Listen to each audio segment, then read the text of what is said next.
What's a story you've never told or a secret you've never shared? I got robbed in Moscow. Don't think I've ever told this story. Have I ever told this one? Let me think. Don't think so. I got robbed in Moscow. So, when was it? What happened? and I like Russia and I like Russians, but this is the first time I went to Moscow. 3 years ago, 4 years ago. So, do I tell this story? Yeah, all right. Everything starts with women, doesn't it? Man, there's such an attack vector. So I'm talking to this chick on Instagram. Blah, blah, blah. I'm ignoring her. She keeps messaging me all the time. Come Russia, come Russia, come Russia. I'm like, no, I'm not coming to Russia. I've got things to do. Then like 7 other baddies from Russia start messaging me, and everyone wants me to go to Russia. I'm like, why do all these hot girls want me to go to Russia? Why everyone wants me to go to Russia? This sounds like a setup. Something right. But I'm glad I can go to Russia. I can't get a visa anyway. It's too much work. Then the football game came. There was some football thing. I think it was a FIFA, I don't know, football, Euro game, something. It was in Moscow. And if you bought a ticket, you instantly got a visa to go to Russia. So I was like, this is the easiest the visa's ever going to be. Do I go? And then I looked up and I found a game. I think it was like Poland versus Korea or something. It was like €6, this ticket to this game. It was like a €6 Russian visa with no work. Okay, but I'm going to be on my game because I don't trust this. They're after me, the agents. So I buy this ticket, I get my visa, I fly to Moscow. I've booked the Kopinski in advance, the Kopinski hotel, because I think if I stay in a 5-star hotel, I'll be okay. I land at the airport, I've got my bag, I go to walk out, guy in a yellow vest goes, taxi, taxi. I say, yep, taxi. I go to get in the taxi, and he starts walking towards the civilian car park. And this has happened to me a lot of times in Eastern Europe. It happened to me in Moldova, even in Romania it happens sometimes. People pretend to be taxis, but they're not taxis, and they try to take it to their car. And I'm like, no, no, I want an official taxi, not get in your car. He's like, I'm a taxi. I was like, no, no, no, no.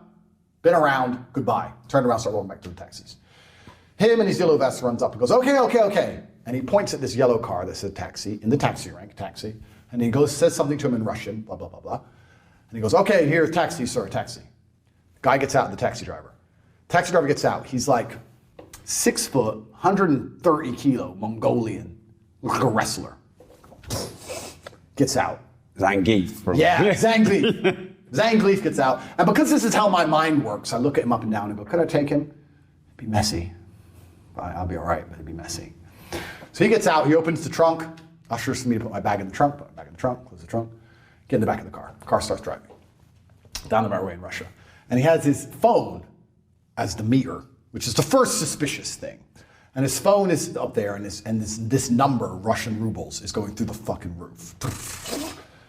I'm like, how much is the Russian ruble? I don't even know. So I get my phone out, and I turn on the data, and I get my text message. Hi, data is 25 pounds a megabyte. And I'm like, all right, cool, whatever. How much is the Russian ruble? And I worked out that I've been in this car for 4 minutes, and I owe $600 in taxi. So there's no way that's the taxi fare. So we're driving down the highway at speed, and I'm like, brother, this is fake. This is a scam, bro. And this is the weirdest experience of my life. He totally ignored me. But what can you do? He's driving the car. And people don't ignore me when I talk. So this big man's driving the car, and I've tapped him on the shoulder saying, you're trying to rob me. I was like, bro, you're trying to rob me, stop the car. And he's just like, just totally ignoring me, driving the car. So I'm like, what? I don't want to hit him, but I guess I kind of had to. So I shoved him so the car moved a bit and said, stop the fucking car, I'm not paying this. I don't have the money, I don't have the money. Bro, I've been around long enough. I know a killer when I see one.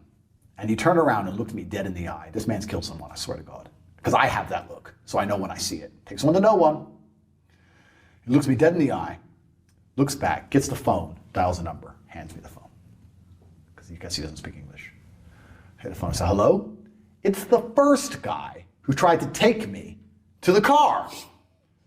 He goes, you wanted a taxi. I was like, bro, I don't even have this money on me. So I don't know what you expect to happen, because I don't have this money on me. He goes, you wanted a taxi, pay the fare.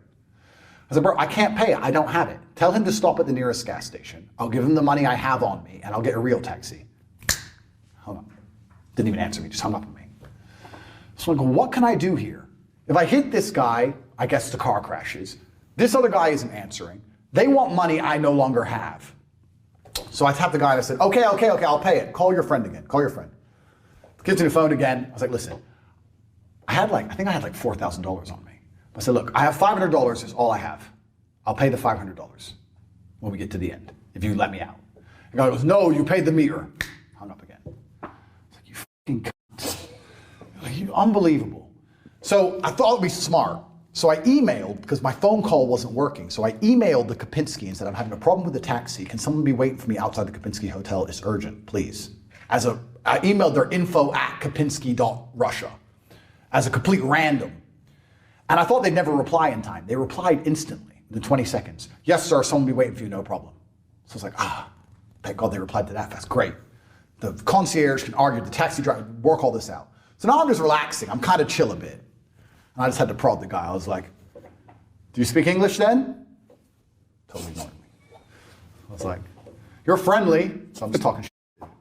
So anyway, we pull up at the hotel. I'm all confident, right? Guy's gonna be outside. I pull up at the hotel. Nobody's outside. Nobody. No concierge, nothing. So I said to the guy, I go to get out the car. I get out the car. The guy then gets out the car, comes, and he stands face to face with me like a boxing stare-off. And shows me the phone of how much I owe him. By now, I don't even know what it is in rubles, 3,000 American dollars, something ridiculous. I said, bro, I don't have it. He looks at me like he's going to murder me. I don't have it. I said, I have $500, that's all I have. He goes, okay. Using my ninja fingers, my hands, I reach in my pocket and I ninja off like 5 100s. Because I've got a pile of money like this. So I'm like, I give it to him.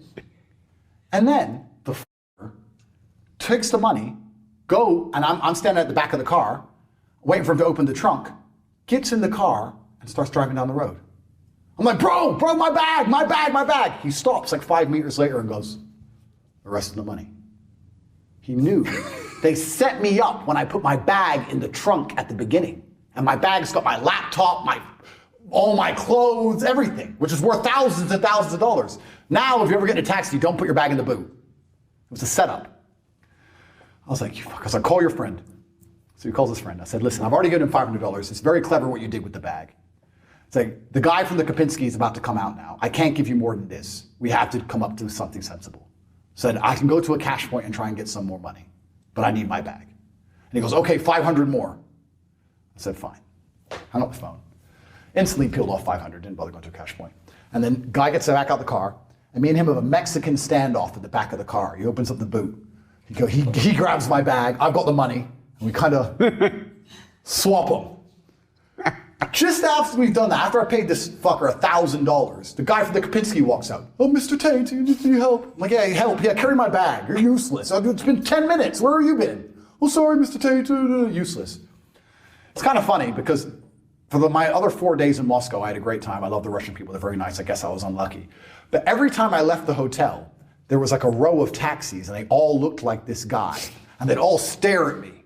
And I thought, I'm so glad I paid him, because I guarantee if I got in a fight with that guy, I'd be dead by now. They're just waiting outside the Kopinski, these dudes. And the lesson is, never put your bag in the back of a taxi. That's the lesson for everybody, and that's the story. And I survived, and I had a great time in Moscow. But I'm not going to lie, it did sour things a little bit for me. I was a bit nervous, on edge.